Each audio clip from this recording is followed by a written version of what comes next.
वालेकुम अस्सलाम।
अस्सलाम वालेकुम स्टूडेंट्स। अस्सलाम वालेकुम मैम। वालेकुम अस्सलाम। वालेकुम अस्सलाम। तो कल मैंने आपको थोड़ा बहुत मिनरल और ओर्स का बोला था। तो मिनरल्स क्या होते हैं? कोई भी नेचुरल मटेरियल जिससे हम मेटल या उनके कंपाउंड्स को कहाँ से ले, अर्थ से ले, तो उनको हम बोलते हैं मिनरल्स। और क्या होता है? कोई भी ऐसा मिनरल जहां से हम मेटल को एक्सट्रैक्ट करें कन्वीनियंटली और प्रॉफिटेबली, उनको हम बोलते हैं ओर्स बोलते हैं। तो आज हमें पढ़ना है एक्सट्रैक्शन ऑफ मेटल्स।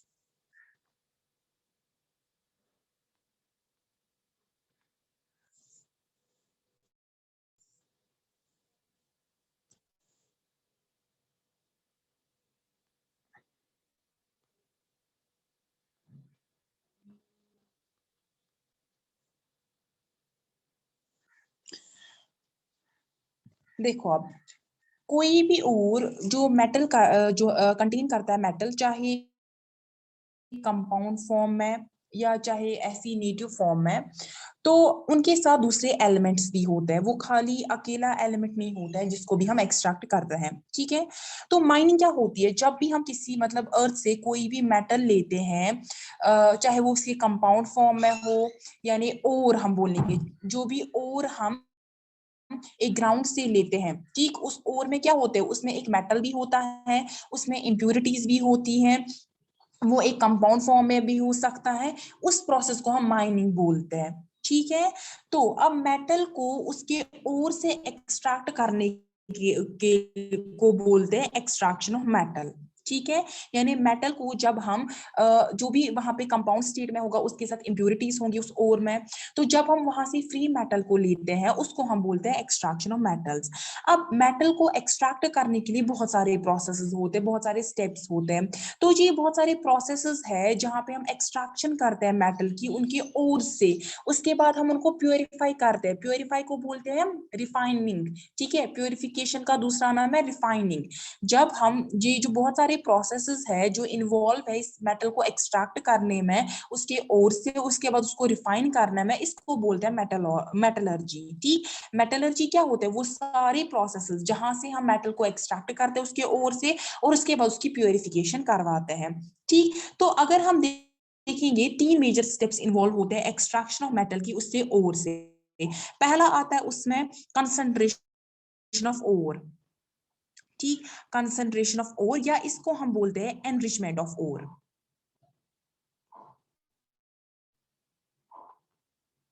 ये हमारा पहला स्टेप है। ठीक।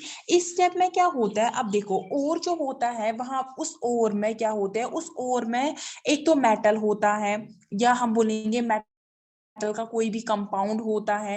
ठीक। उसके साथ साथ वहां पे होते हैं लार्ज अमाउंट ऑफ सैंड होते हैं, रॉकी मटेरियल होता है।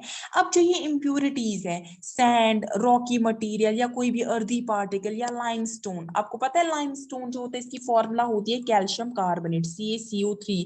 और ये कहाँ पे यूजुअली मिलता है हमें? जो ये होता है मार्बल।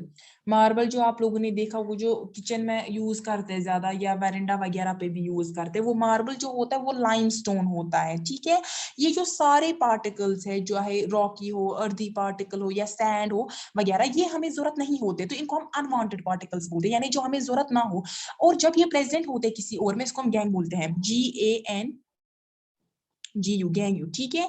और अब मटेरियल जो होता है, जो भी और होता है, इससे हमें ये जो होता है ये गैंग पार्टिकल्स, यानी जो अनवांटेड इंप्यूरिटीज है, सैंड, रॉक, या कोई भी ये है अर्दी पार्टिकल है, लाइमस्टोन है, इनको रिमूव करना होता है। और ये हम रिमूव करते हैं फिजिकल प्रोसेस से भी, केमिकल प्रोसेस से भी। ठीक। तो जब हमने इनको रिमूव किया, वहां पे क्या होगा? वहां पे जो परसेंटेज है हमारे पास मेटल की, वो इंक्रीज हो जाएगी उस ओर में। ठीक। तो उस ओर को हम बोलते हैं कंसंट्रेटेड ओर, या एनरिचमेंट ऑफ ओर बोलते हैं। ठीक। ये समझ आया पहला स्टेप? पहले स्टेप में याद ये समझ आया पहले स्टेप में क्या होता है? पहले स्टेप में हम क्या करते हैं, जो भी अनवांटेड इम्प्यूरिटीज होती हैं, चाहे वो सैंड हो, रॉक हो या कोई भी अदर पार्टिकल हो, उनको रिमूव करते हैं। और वहां पे क्या होती है, जो मेटल की परसेंटेज होती है फिर उस ओर में वो बढ़ जाती है। इसी को हम बोलते हैं कंसंट्रेशन ऑफ ओर या एनरिचमेंट ऑफ ओर। अब देखो, जो ये होता है ना कंसंट्रेशन ऑफ ओर या एनरिचमेंट ऑफ ओर, इसमें क्या होता है, इसमें बहुत सारे प्रोसेसेस यूज किए जाते हैं। लेकिन वो आपके सिलेबस में नहीं, वो आपको हायर क्लासेस में पढ़ना है कि वो क्या क्या प्रोसेसेस होते हैं। ठीक, मेरी वॉइस आ रही है? Yes ma'am. ठीक है, तो अब देखो दूसरा जो है, दूसरा स्टेप जो है इसमें वो होता है कन्वर्जन ऑफ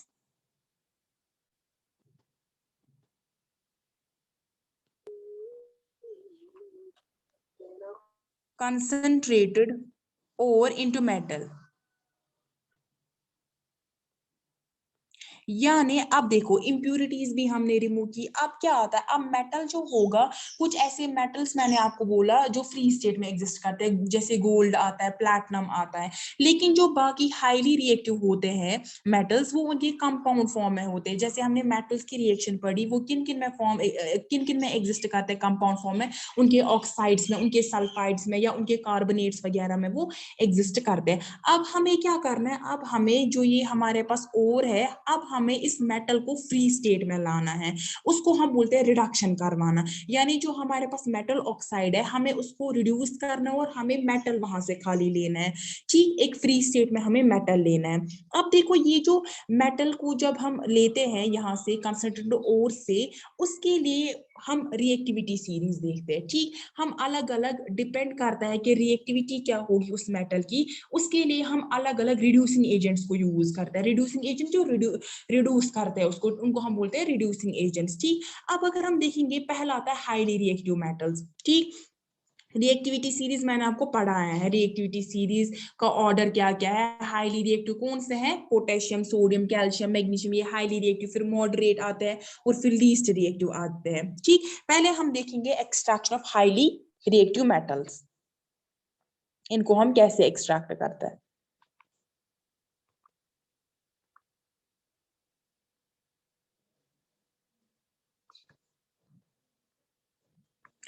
जो हाईली रिएक्टिव मेटल्स होते हैं, जैसे क्या क्या मैंने बोला, पोटेशियम होता है, सोडियम, कैल्शियम, मैग्नीशियम और एल्युमिनियम, जो कि रिएक्टिविटी सीरीज में ऊपर आते हैं। ठीक है, अपर पार्ट में आते हैं रिएक्टिविटी सीरीज में। हमारे पास एक वेल नोन रिड्यूसिंग एजेंट होता है कार्बन।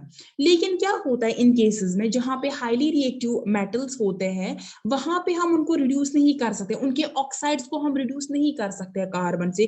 क्यों? क्योंकि कार्बन जो होता है वो लेस रिएक्टिव होता है। आपने जो भी डिस्प्लेसमेंट रिएक्शंस अभी तक पढ़ी, जैसे मेटल्स में आपने देखा कि कैसे डाइल्यूट एसिड्स में वो हाइड्रोजन को रिप्लेस करते हैं, ठीक है, डिस्प्लेस करते हैं। तो वहां पे क्या होता है, जो हाईली रिएक्टिव होता है वही डिस्प्लेस करता है, जो लीस्ट रिएक्टिव होता है वो डिस्प्लेस नहीं कर सकता है। अब अगर हम कार्बन लेंगे, एक रिड्यूसिंग एजेंट, हम कार्बन के साथ रिएक्ट करवाएंगे, फॉर एग्जांपल सोडियम ऑक्साइड होगा या कैल्शियम ऑक्साइड, जो भी इनका ऑक्साइड होगा, तो क्या होगा, कार्बन उनसे लेस रिएक्टिव है, तो वो उनको डिस्प्लेस नहीं कर पाएगा। इसलिए यहाँ पे हम क्या करते हैं, इस केस में हम यहाँ पे कार्बन का यूज नहीं करते हैं, बट हम क्या करते हैं, यहाँ पे जो इनके ऑक्साइड्स होते हैं उनको हम यूज करते हैं इलेक्ट्रोलिटिक रिडक्शन से। अब इलेक्ट्रोलिटिक रिडक्शन क्या होता है, जहां पे हम इलेक्ट्रिसिटी को पास करते हैं, ठीक, उसको हम बोलते हैं इलेक्ट्रोलिटिक रिडक्शन। जहां पे क्या करते हैं, हम इलेक्ट्रिसिटी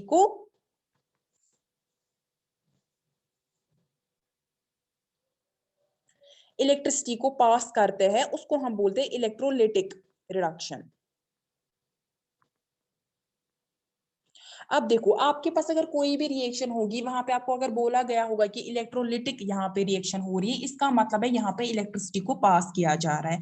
ठीक, जो हाईली रिएक्टिव होते हैं, फॉर एग्जांपल अगर हम लेंगे मेटल क्लोराइड की पहले बात करेंगे, लेकिन जो इलेक्ट्रोलिटिक रिडक्शन यहाँ पे होती है वो होती है मोल्टन स्टेट में। जो इनके ये मोल्टन क्लोराइड्स में हो चाहे ऑक्साइड्स में हो, उनकी रिडक्शन होती है इलेक्ट्रोलिटिकली।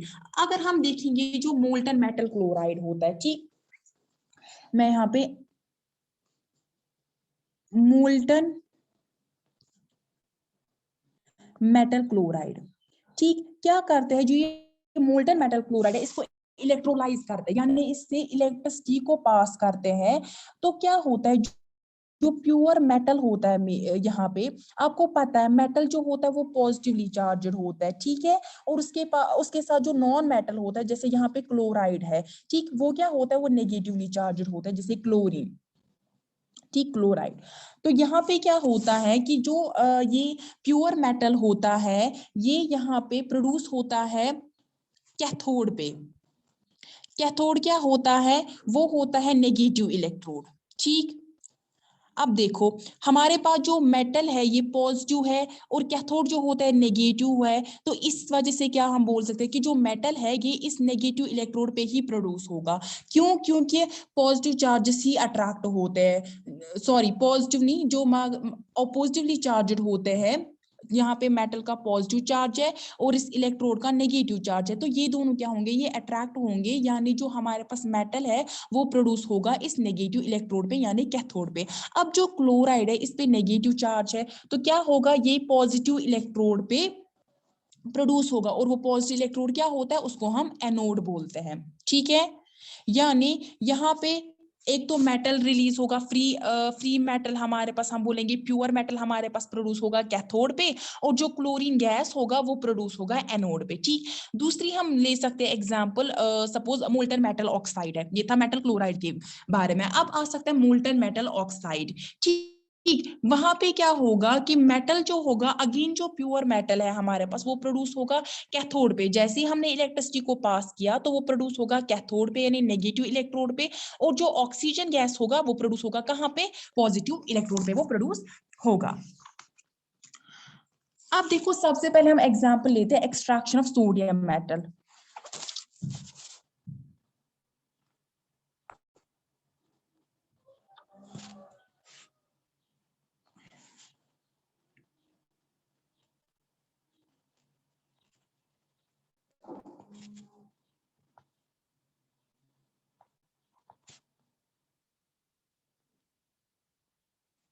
Extraction of sodium metal.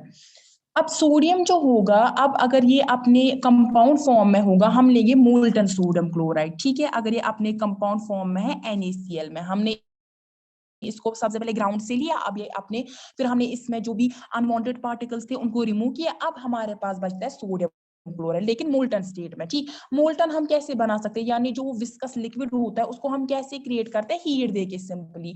तो क्या होता है, जो सोडियम मेटल होता है, यहाँ पे जो सोडियम क्लोराइड है, इसको क्या किया जाता है, इलेक्ट्रिसिटी पास की जाती है, यानी इसको इलेक्ट्रोलाइज करते हैं, ठीक। या हम बोलेंगे इलेक्ट्रोलिसिस, इस प्रोसेस को हम इलेक्ट्रोलिसिस भी बोलते हैं, जहां पे हम इलेक्ट्रिसिटी को पास करते हैं। तो क्या होता है, हमारे पास एक तो सोडियम मेटल निकलता है, सॉलिड स्टेट में होगा, और हमारे पास जो क्लोरीन है वो गैस निकलता है, ठीक है। तो यहाँ पे क्या होती है, जो ये सोडियम क्लोराइड है, यहाँ पे आपको पता है कि सोडियम जो होता है ये पॉजिटिवली चार्ज, क्लोरीन जो होता है नेगेटिवली, यहाँ पे आयन होता है, यानी सोडियम हमें एग्जिस्ट करता है एज अ सोडियम आयन, या बोलेंगे हम सोडियम कैटायन भी बोल सकते हैं। और क्लोरीन कैसे होता है, क्लोराइड आयन, यहाँ बोलिए एनाइन, ठीक। तो क्या होगा, यहाँ पे जब भी हम इलेक्ट्रिसिटी पास करेंगे, तो जो ये यहाँ पे दो तरह के रिएक्शंस होंगे, ठीक। एक होगी कैथोड पे रिएक्शन, दूसरी होगी एनोड पे रिएक्शन। कैथोड पे क्या होगा, मैंने आपको अभी बोला था कि कैथोड पे हमारे पास क्या निकलता है, प्योर मेटल निकलता है, ठीक। तो कैथोड जो है वहां पे क्या होगा, सिंपली जो सोडियम आयन है ये क्या करेंगे, ये इलेक्ट्रॉन को, हमारे पास कैथोड पे इलेक्ट्रॉन क्या करते हैं, इलेक्ट्रॉन एक्सेप्ट करते हैं, एनोड पे क्या करते हैं, इलेक्ट्रॉन रिलीज करते हैं, ठीक है। देखो, सोडियम जो है ये पॉजिटिव है, इसका मतलब इसने क्या किया, इसने इलेक्ट्रॉन को रिलीज किया, तब जाके इसने आयोनिक कंपाउंड बनाया था, ठीक। अब ये अनस्टेबल है, ऐसे अगर हमने सोडियम को अलग रखा, क्लोरीन को अलग रखा, क्लोराइड को अलग रखा, सोडियम यहाँ पे आयन है, यानी पॉजिटिव चार्ज है इस पे, इसका मतलब इसमें इलेक्ट्रॉन जो है वो कम है, ये अनस्टेबल होगा। तो क्या होगा, जब हम इलेक्ट्रिसिटी को पास करेंगे, जब कैथोड पे क्या होता है, कैथोड से इलेक्ट्रॉन को लेता है, ये दो इलेक्ट्रॉन्स को लेगा और हमारे पास बनेगा सोडियम, सीधे सोडियम, ठीक है, मिला हमारे पास सोडियम, ये होगी कैथोड पे रिएक्शन। अगर हम एनोड की बात करेंगे, एनोड पे क्या होते हैं, एनोड पे इलेक्ट्रॉन जो होते हैं वो रिलीज होते हैं, ठीक। एनोड पे क्या होगा, एट एनोड जो हमारे पास क्लोराइड आयन है ये इलेक्ट्रॉन को क्या करेगा, रिलीज। नेगेटिव का मैंने आपको परसों बोला कि नेगेटिव का मतलब होता है इसने उधार लिए इलेक्ट्रॉन, तो इसने इलेक्ट्रॉन जो होते हैं उधार लिए, जैसे हम लेंगे, एक तरह से हम याद रखेंगे। तो एनोड पे क्या होता है, एनोड पे क्या होगा कि इलेक्ट्रॉन जो है देते हैं, ठीक। एनोड पे इलेक्ट्रॉन जो होते हैं वो रिलीज होते हैं, तो हमें क्या मिलेगा, सिंपली हमें क्लोरीन गैस मिलेगा। एक हमें मेटल मिला जो कि हमें कैथोड पे मिला, दूसरा हमें क्लोरीन गैस मिला जो कि हमें एनोड पे मिला, ठीक। दो रिएक्शंस होती है यहाँ पे, लेकिन याद रखना ये मोल्टन स्टेट में होती है, यानी एक मेल्ट फॉर्म में होता है। हम यहाँ पे एक्वस सोल्यूशन का यूज नहीं कर सकते सोडियम क्लोराइड का, क्यों, क्योंकि आप लोगों को पता है कि जैसे हम इलेक्ट्रिसिटी पास करेंगे तो क्या होगा, यहाँ पे जो सोडियम है ये वाटर के साथ सॉल्युबल है। सोडियम क्या करेगा, ये हाइड्रो, जैसे ही सोडियम मेटल रिलीज होगा यहाँ से, ये वाटर में डिसॉल्व होगा और क्या देगा, सोडियम हाइड्रोक्साइड बनेगा। इसलिए यहाँ पे एक्वस सॉल्यूशन का यूज नहीं कर सकते। सिमिलरली हम क्या करते हैं, पोटेशियम मेटल हो यानी KCl जो है, पोटेशियम क्लोराइड जो है, इससे भी निकाल सकते हैं प्योर पोटेशियम मेटल, ठीक। या अगर हम देखेंगे कैल्शियम मेटल को हम एक्सट्रैक्ट कर सकते हैं इसी वे से, कैल्शियम क्लोराइड से, ठीक है। या मैग्नीशियम क्लोराइड जो है MgCl2, यहां से भी हम मैग्नीशियम को क्या कर सकते हैं, मैग्नीशियम को एक्सट्रैक्ट कर सकते हैं। अब अगर हम इनके ऑक्साइड फॉर्म देखेंगे, फॉर एग्जांपल अगर हम एल्यूमिनियम की बात करेंगे, एल्यूमिनियम ऑक्साइड Al2O3,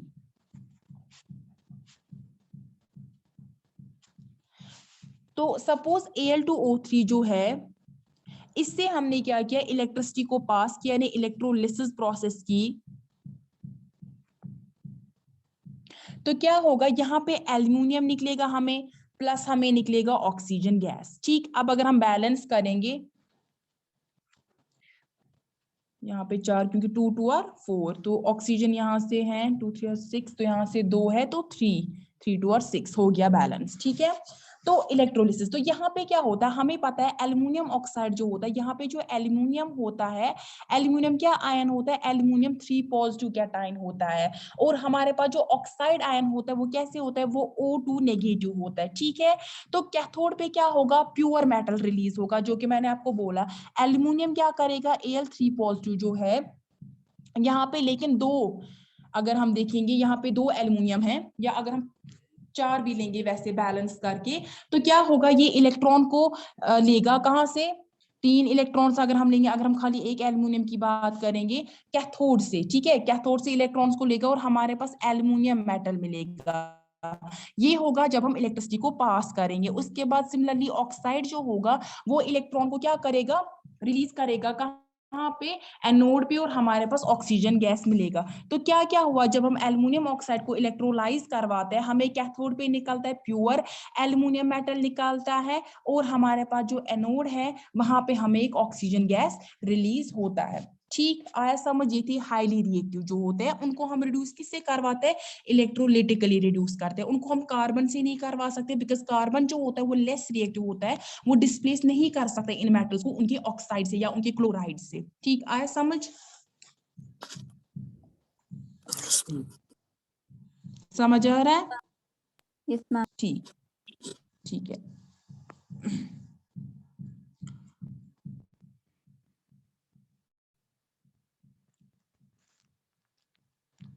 अब देखो, अब हम एक्सट्रैक्शन पढ़ते हैं जो मॉडरेट जिनकी रिएक्टिविटी है, ठीक है, जो रिएक्टिविटी सीरीज में जो हमारे पास बीच में लाई करते हैं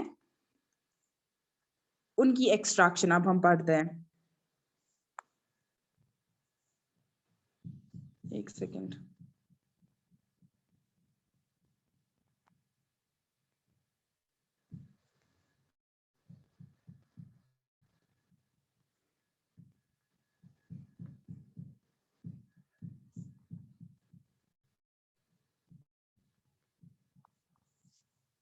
तो देखो, जो भी हमारे पास मॉडरेटिवली रिएक्टिव मेटल्स होते हैं, जैसे हम जिंक, आयरन या टिन, या आप देखेंगे लेड, ठीक, ये मैं सिंबल्स लिख रही हूँ इनकी, ठीक है। ये जो मिडिल ऑफ रिएक्टिविटी सीरीज में लाई करते हैं, इनको हम क्या करते हैं, इनको हम रिड्यूस कर सकते हैं, यानी इनके जो ऑक्साइड्स होते हैं उनको हम रिड्यूस कर सकते हैं, किससे, कार्बन से भी, एल्युमिनियम से भी, ठीक है। लेकिन एल्युमिनियम पाउडर यहाँ पे यूज किया जाता है। अब देखो क्या होता है कि जो यहाँ पे सल्फाइड्स होते हैं इनके, या इनके जो कार्बोनेट्स होते हैं, ये कार्बोनेट फॉर्म में भी हमें मिलते हैं, ये सल्फाइड फॉर्म में भी निकलते हैं, लेकिन उनसे मेटल को एक्सट्रैक्ट करना डिफिकल्ट होता है। तो इसलिए क्या किया जाता है, जो इनके कार्बोनेट्स होते हैं, सल्फाइड्स होते हैं, उनको क्या किया जाता है, उनको सबसे पहले कन्वर्ट किया जाता है ऑक्साइड्स में। फिर ऑक्साइड जो होते हैं उन मेटल्स के, उनको क्या किया जाता है, उनको रिड्यूस किया जाता है, उनको फिर रिड्यूस किया जाता है या तो कार्बन से या तो एल्युमिनियम पाउडर से। अगर हम यहाँ पे जो हमारे पास कार्बोनेट्स हो, चाहे हमारे पास सल्फाइड्स हो, उनको हम दो प्रोसेस से क्या करते हैं, दो प्रोसेस से ऑक्साइड्स में कन्वर्ट करते हैं, यानी मेटल ऑक्साइड्स में कन्वर्ट करते हैं। उन दो प्रोसेस को बोलते हैं, एक तो आती है कैल्सिनेशन, और दूसरा प्रोसेस जो है उसको हम बोलते हैं रोस्टिंग। ठीक, देखो कैल्सिनेशन में क्या करते हैं, कैल्सिनेशन में हम क्या करते हैं, जो भी मेटल कार्बोनेट ओर होता है उसको हम हीट करते हैं, स्ट्रांगली हीट करते हैं, लेकिन इन एब्सेंस ऑफ एयर, ताकि वो कन्वर्ट हो जाए मेटल ऑक्साइड में। फॉर एग्जांपल अगर मैं जिंक कार्बोनेट लूंगी, ZnCO3, जिंक कार्बोनेट के ओर का नाम क्या है, कैलामाइन ओर, कैलामाइन ओर है इसके ओर का नाम। तो हम क्या करते हैं, यहाँ पे हम हीट देते हैं, हीट को हम डेल्टा से भी दिखाते हैं, ठीक है, हीट को हम डेल्टा से भी दिखा सकते हैं। तो हम यहाँ पे हीट करते हैं, लेकिन इन एब्सेंस ऑफ ऑक्सीजन, यानी इन एब्सेंस ऑफ एयर भी हम बोल सकते हैं, क्योंकि एयर से ही ऑक्सीजन भी मिलता है। तो क्या होता है, जो ये जिंक कार्बोनेट होता है ये जिंक ऑक्साइड में कन्वर्ट होता है, और हमें कार्बन डाइऑक्साइड गैस मिलता है यहाँ से, ठीक हो गया ऑक्साइड में कन्वर्ट। तो कैल्सिनेशन क्या होता है, कैल्सिनेशन वो प्रोसेस होता है जहां पे हम मेटल कार्बोनेट को स्ट्रांगली हीट करते हैं इन एब्सेंस ऑफ एयर, ताकि वो कन्वर्ट हो जाए मेटल ऑक्साइड में। अब दूसरा प्रोसेस आता है रोस्टिंग, ठीक, रोस्टिंग में क्या करते हैं हम, रोस्टिंग में हम अगेन हम हीट देते हैं, लेकिन यहाँ पे हम ऑक्सीजन के प्रेजेंस में, या हम बोलेंगे इन प्रेजेंस ऑफ एयर में रोस्टिंग की जाती है। फॉर एग्जांपल अगर मैं एक और लूंगी, जिंक सल्फाइड लूंगी, लेकिन रोस्टिंग की जाती है सल्फाइड की, मेटल सल्फाइड की, कैल्सिनेशन की जाती है मेटल कार्बोनेट्स की। रोस्टिंग में अगर हम लेंगे, फॉर एग्जाम्पल जिंक सल्फाइड है मेरे पास, ठीक, इस और का नाम क्या है, जिंक ब्लेंड, जिंक ब्लेंड। तो हम इसको क्या करते हैं, रोस्टिंग, रोस्टिंग किसमें करते हैं, इन प्रेजेंस ऑफ ऑक्सीजन या एयर हम बोलेंगे, यानी हीट देते हैं हम इन प्रेजेंस ऑफ ऑक्सीजन में। तो हमें मिलता है यहाँ से जिंक ऑक्साइड, और मिलता है सल्फर डाइऑक्साइड गैस मिलता है, ठीक। तो क्या होता है, जो मॉडरेटिवली, जो भी मॉडरेटिवली रिएक्टिव मेटल्स होते हैं हमारे रिएक्टिविटी सीरीज में, तो उनको सबसे पहले अगर ऑक्सीजन नहीं होंगे, अगर कार्बोनेट में होंगे या होंगे, हमें सबसे पहले उनको कन्वर्ट करना है। उसके लिए दो प्रोसेस, एक आता है कैल्सिनेशन, दूसरा आता है रोस्टिंग। कैल्सिनेशन की जाती है मेटल कार्बोनेट, लेकिन वो वहां पे हम हीट देते हैं एब्सेंस ऑफ एयर, और हमें मिलता है सिंपली वहां पे एक मेटल ऑक्साइड मिलता है, और दूसरा हमारे पास कार्बन डाइऑक्साइड गैस मिलता है। दूसरा प्रोसेस आता है रोस्टिंग। रोस्टिंग क्या करते हैं हम, रोस्टिंग में देते हैं,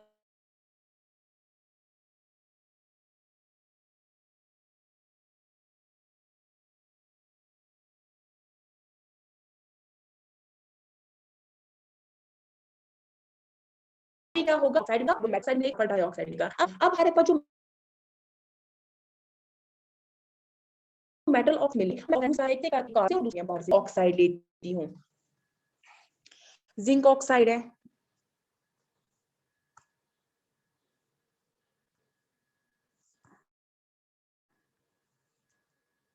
एक सेकेंड,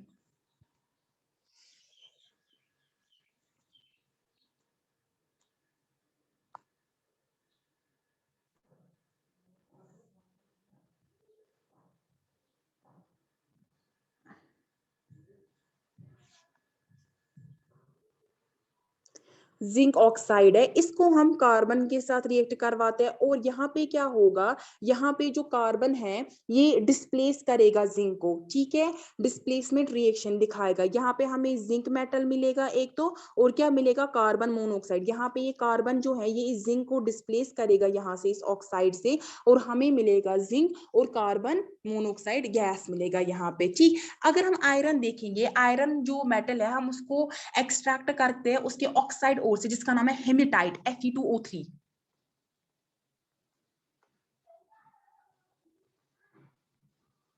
हेमेटाइट, हम उसके ओर को बोलते हैं हेमेटाइट। वहां पे भी हम कार्बन यूज करते हैं रिडक्शन के लिए, हमें आयरन मिलता है, ठीक। अगर हम देखेंगे एक और है टिन या लेड जो होते हैं, उनको भी हम एक्सट्रैक्ट करते हैं इसी प्रोसेस से, ठीक। या अगर हम देखेंगे जो लेस रिएक्टिव होता है कॉपर, कॉपर जो होता है उसको भी हम रिड्यूस कर सकते हैं उसके ऑक्साइड को कार्बन के साथ, ठीक। अब आता है दूसरा, reduction of metal oxide with aluminium. ये हो गया कार्बन के साथ हमने किया, एल्यूमिनियम पाउडर के साथ अब हम करते हैं, ठीक है। वहां पे क्या होता है, हम एल्युमिनियम पाउडर यूज करते हैं। फॉर एग्जाम्पल अगर हम मैग्नीज ऑक्साइड की बात करेंगे,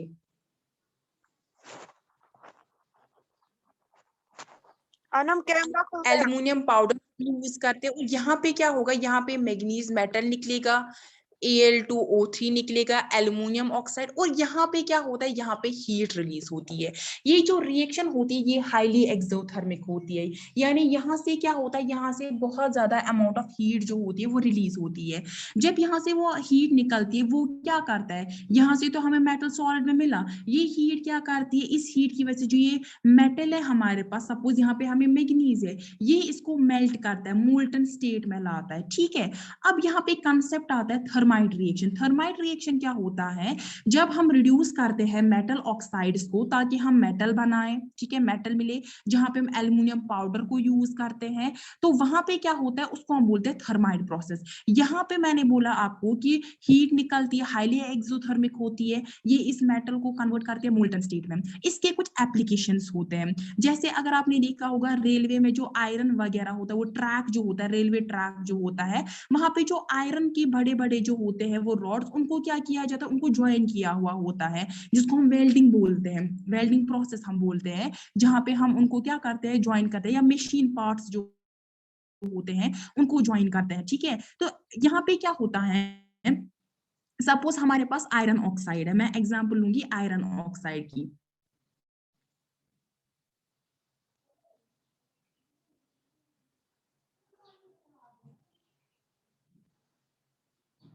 ठीक। आयरन ऑक्साइड जो है, अगर मैंने एल्युमिनियम पाउडर के साथ इसको किया, रिएक्ट किया, डिस्प्लेसमेंट दिखा इसमें, तो आयरन मिलेगा हमें, और क्या मिलेगा, Al2O3 मिलेगा, और हीट मिलेगी। और वो हीट क्या करेगा, वो हीट जो है वो इस जो मेटल हमारे पास निकला इसको मेल्ट करते हैं। फिर ये मोल्टन आयरन होता है, इसको क्या किया जाता है, जो दो रॉड्स होते हैं उनके बीच में रखते हैं इसको, जिसकी वजह से वो जो दो आयरन रॉड्स है वो एक दूसरे के साथ कनेक्ट होती है, यानी जुड़ जाती है, ठीक है, एक ग्लू की तरह ये काम करता है वहां पे। सपोज मेरे पास दो आयरन रॉड्स है, एक ये है, ठीक है, इन दो को मुझे जोड़ना है, तो ये जो आयरन होता है यहाँ पे क्या किया जाता है, इस आयरन ऑक्साइड को एल्युमिनियम पाउडर के साथ ट्रीट किया जाता है, तो वहां पे क्या होता है, यानी इसको हीट दी जाती है, तो वहां पे जो आयरन मिलता